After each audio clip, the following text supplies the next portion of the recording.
இன்னைக்கு நம்ம பூரிக்கு சைட் டிஷ்ஷா ஒரு கிழங்கு பார்க்க போறோம். பூரி கிழங்கு. அதே மாதிரி அந்த கிழங்கை நீங்க தோசைக்கு கூட ஸ்டஃப் பண்ணிக்கலாம். இன்னைக்கு அதை எப்படி பெஸ்டா வீட்லயே செய்யலாம் அப்படின்றத நம்ம இன்னைக்கு பார்க்க போறோம். ஹாய் ஃப்ரெண்ட்ஸ், நான் உங்க சுபைதா zacs kitchenல இருந்து. இது உங்களுக்கான சேனல் நமது மொழியில். வாங்க அந்த பூரி கிழங்கு எப்படி செஞ்சிருதுன்னு பார்த்துடலாம்.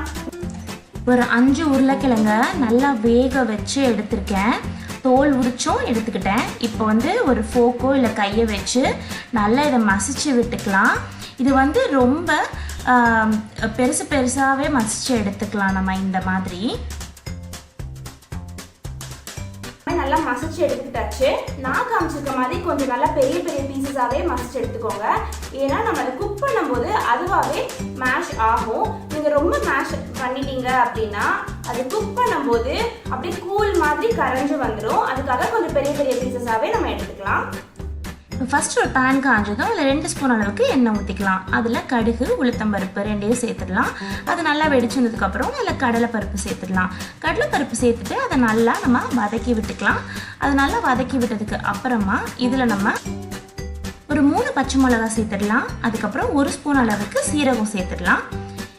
1 ஸ்பூன் அளவுக்கு சீரகம், அதுக்கப்புறம் ஒரு 10லேருந்து 12 கருவேப்பிலை, இது எல்லாத்தையுமே சேர்த்துடலாம். சேர்த்துட்டு நல்லா அதை இப்போ இதில் நம்ம கொஞ்சமாக பச்சை பட்டாணி சேர்த்துக்கலாம். பச்சை பட்டாணி ஆப்ஷனல் தான், உங்ககிட்ட இருந்தால் சேர்த்துக்கோங்க.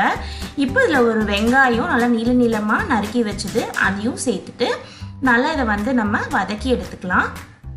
இப்போ வெங்காயம் நல்லா வதங்கிடுச்சு. இப்போ இதில் சுவைக்கு ஏற்ப உப்பு சேர்த்துக்கலாம். அதுக்கப்புறம் ஒரு 1/2 ஸ்பூன் மஞ்சள் தூள் சேர்த்துக்கலாம்.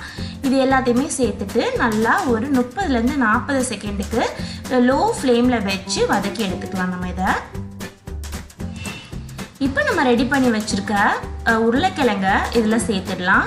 இதில் சேர்த்துட்டு நல்லா இதை நம்ம வதக்கி விட்டுக்கலாம். நல்லா கலர் சேர்ந்து வர அளவுக்கு இந்த மாதிரி நம்ம வதக்கிக்கிறணும். இப்போ இதில் தேவையான அளவுக்கு தண்ணி ஊற்றிடலாம்.